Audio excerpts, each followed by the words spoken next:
오늘 우리가 함께 깊이 파헤쳐 볼 자료들, 이게 2026년 현재 항노화 과학이 어디까지 와 있는지를 보여주는 최신 보고서와 연구 노트들입니다. 네, 맞습니다. 핵심 메시지가 정말 충격적일 만큼 간단하더라고요. 노화는 더 이상 운명이 아니다. 그렇죠. 관리하고 심지어는 되돌릴 수 있는 질병이라는 관점이죠. 네, 바로 그겁니다.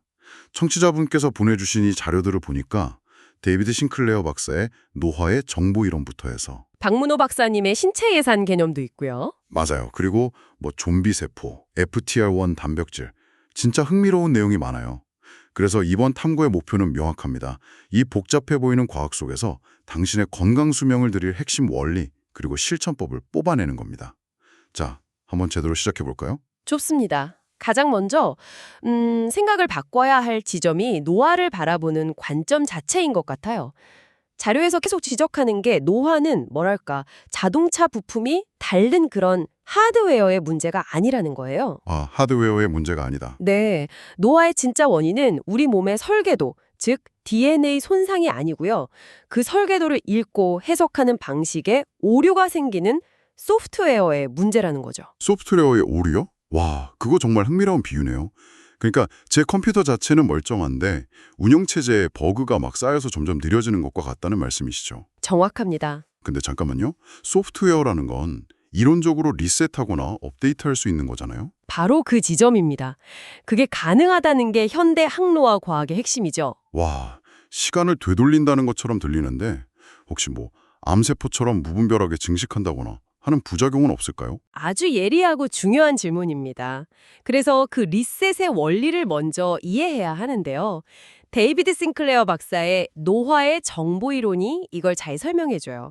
우리 DNA는 디지털 정보처럼 거의 완벽하게 보존이 되거든요. 네네. 근데 이 정보를 읽어내는 후성 유전체라는 시스템이 약간 아날로그 테이프 같은 거예요.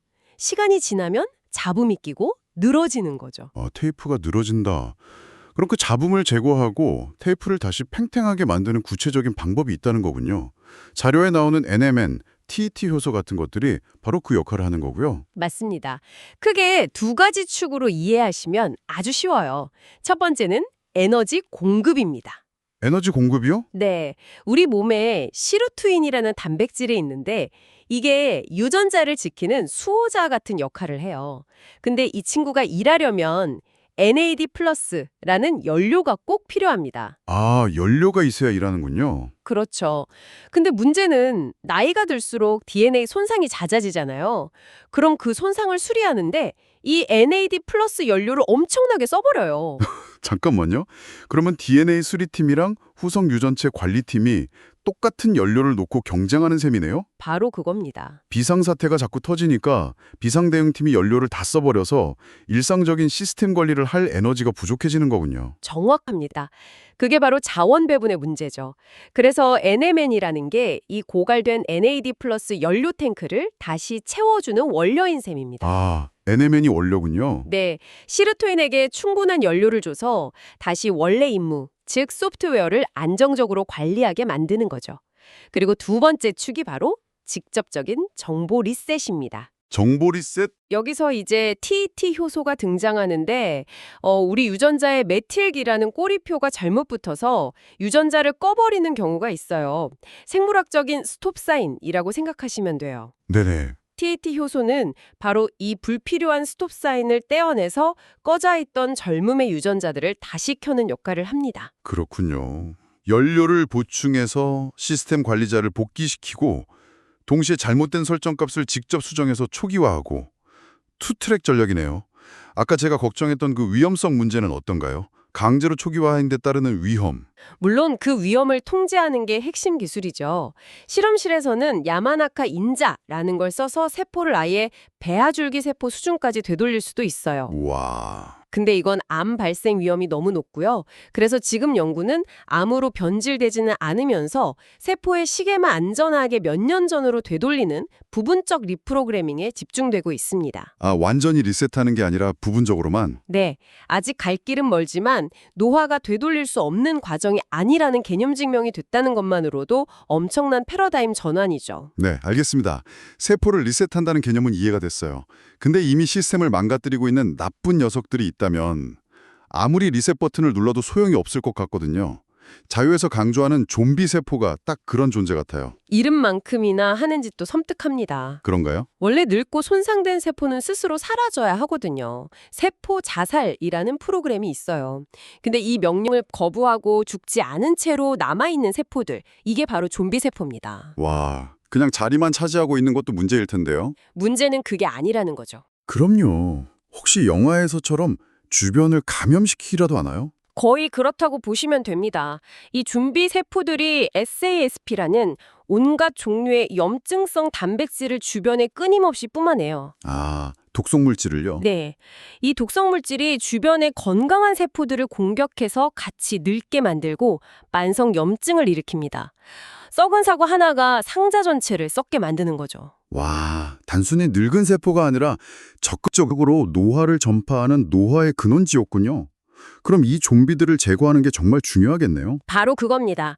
그래서 2026년 항노화 의학의 주류로 떠오른 기술이 세놀리틱스예요. 세놀리틱스요? 네, 노화, 세네센스와 제거하다, 리틱의 합성어인데 말 그대로 이 좀비 세포만 골라서 파괴하는 물질이나 치료법을 말합니다. 그런 게 있군요. 자료에 따르면 데이비드 싱클레어가 직접 먹는다고 알려진 피세틴이나 퀘르세틴 같은 천연 화합물이 대표적인 세놀리틱스 물질이에요. 아, 피세틴, 퀘르세틴? 네, 특히 딸기나 사과에 많은 피세틴은 부작용이 거의 없으면서도 뇌의 염증을 줄이는 효과가 아주 뛰어나서 주목받고 있죠. 그러니까 우리 몸이라는 정원을 가꾸기 전에 일단 정원을 망치는 잡초, 즉 좀비 세포부터 뽑아내는 작업이 먼저라는 거네요. 맞습니다.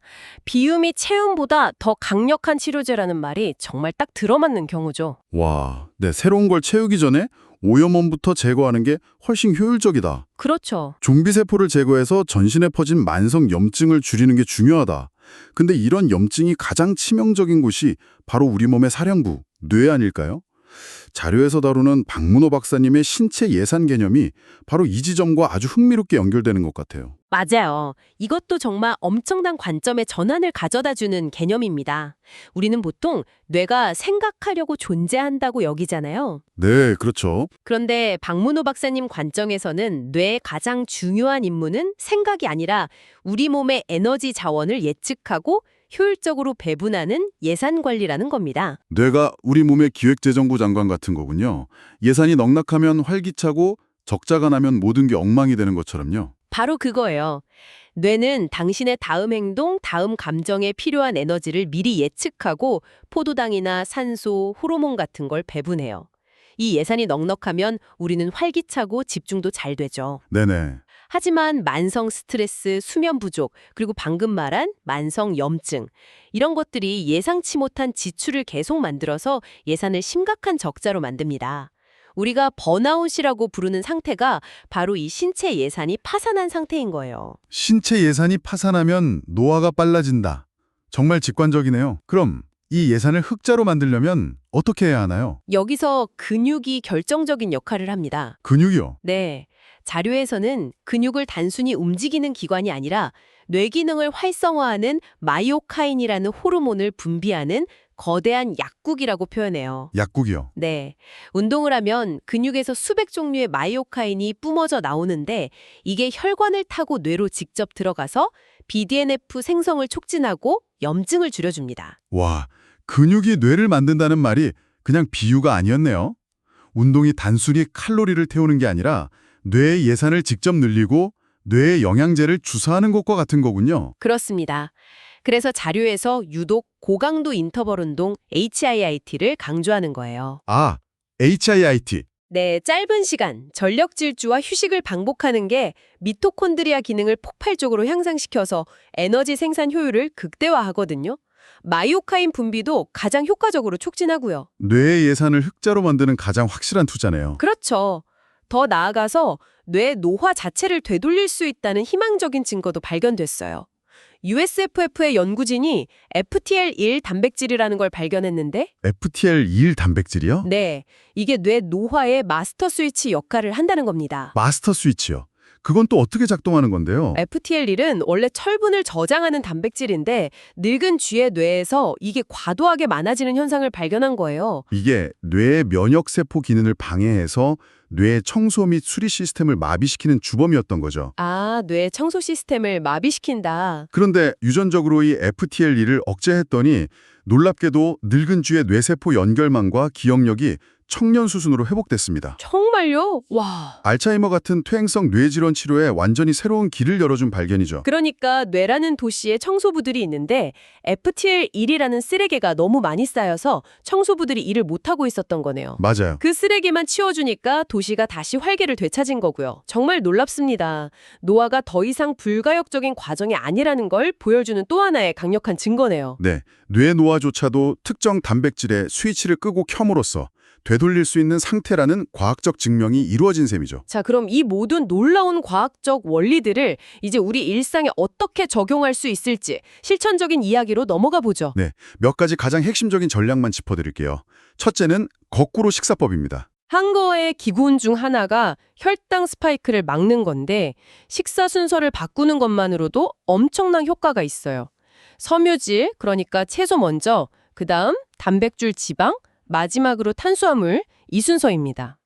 순서만 바꿨을 뿐인데 몸의 반응이 완전히 달라지는군요. 네, 섬유질이 먼저 들어가서 당 흡수를 늦춰주거든요. 포만감도 주고요. 두 번째는 호르몬의 리듬을 타는 것이었죠. 네, 우리 몸은 정교한 생체 시계, 서케디언 리듬에 따라 움직입니다. 자료에 나오는 DHA 같은 청춘 호르몬은 아침에 가장 많이 분비돼요. 그래서 아침에 복용하는 게 좋군요. 그렇죠. 몸의 자연 주기에 맞추는 거죠. 반대로 밤에는 멜라토닌 분비를 위해 완전한 어둠 속에서 자는 게 최고의 항노화 보약입니다. 스마트폰 불빛이 정말 치명적이고요. 세 번째는 좀 의외였어요. 저온 노출.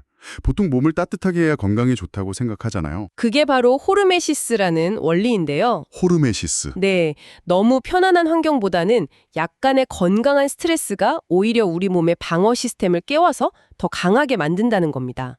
찬물 샤워나 약간 서늘한 환경에 노출되면 장수 유전자를 깨우는 스위치가 켜진다는 연구 결과가 계속 나오고 있어요. 와. 마지막으로 어쩌면 가장 중요하다고 느낀 건 사회적 연결이었습니다. 이건 좀 의외의 항목이었어요. 하지만 신체 예산의 관점에서 보면 너무나 당연한 결론입니다. 그렇군요. 고독은 예산을 심각한 적자로 만드는 가장 강력한 만성 스트레스 요인 중 하나예요. 인간은 사회적 동물이니까요. 타인과 긍정적인 관계를 맺고 내가 어딘가에 기여하고 연결되어 있다는 느낌? 즉, 일본에서 말하는 이키가이를 갖는 것이 그 어떤 약물보다 강력한 신경보호제가 될 수 있습니다. 와, 오늘 자료들을 깊이 파헤쳐 보니까 노화는 더 이상 시간의 흐름에 따른 무기력한 쇠락이 아니네요, 정말. 그렇죠. 정보를 리세트하고 시스템의 버그를 제거하고 또 자원을 효율적으로 운영하는 아주 능동적인 엔지니어링의 문제로 바뀐 것 같습니다. 네, 아주 정확한 정리입니다. NMN으로 세포에 연료를 공급하고 피세틴으로 좀비세포를 청소하고 HIIT로 뇌의 예산을 흑제로 관리하는 것. 이것이 2026년 우리가 손에 쥔 가장 강력한 장수 처방전인 셈이네요. 그렇습니다. 자료에서는 2032년쯤부터 기대 수명이 매년 1년 이상씩 늘어나는 장수 탈출 속도에 도달할 수 있다고 예측해요. 장수 탈출 속도요? 네, 1년을 살 때마다 기대 수명이 1년 이상 늘어나는, 즉 늙지 않는 시대가 온다는 거죠. 와, 기술은 이미 100세를 넘어 300세 시대를 이야기하고 있습니다. 나노로봇이 혈관을 청소하고 3D 프린터로 장기를 교체하는 시대가 정말 눈앞에 와 있을지도 모릅니다. 정말 SF 영화 같은 이야기가 현실이 되는 거군요. 여기서 우리는 아주 중요하고 또 근본적인 질문에 직면하게 됩니다. 어떤 질문일까요? 단순히 죽음을 늦추는 걸 넘어서 청년의 신체와 정신으로 가득 찬 그 길고 긴 시간을 우리는 과연 무엇으로 채워야 할까요? 어쩌면 진정한 영노화의 완성은 이런 과학기술의 발전과 더불어 삶의 의미라는 이 철학적 질문에 대한 각자의 답을 찾는 과정에 있는지도 모르겠습니다. 청취자분께서는 어떻게 생각하시나요?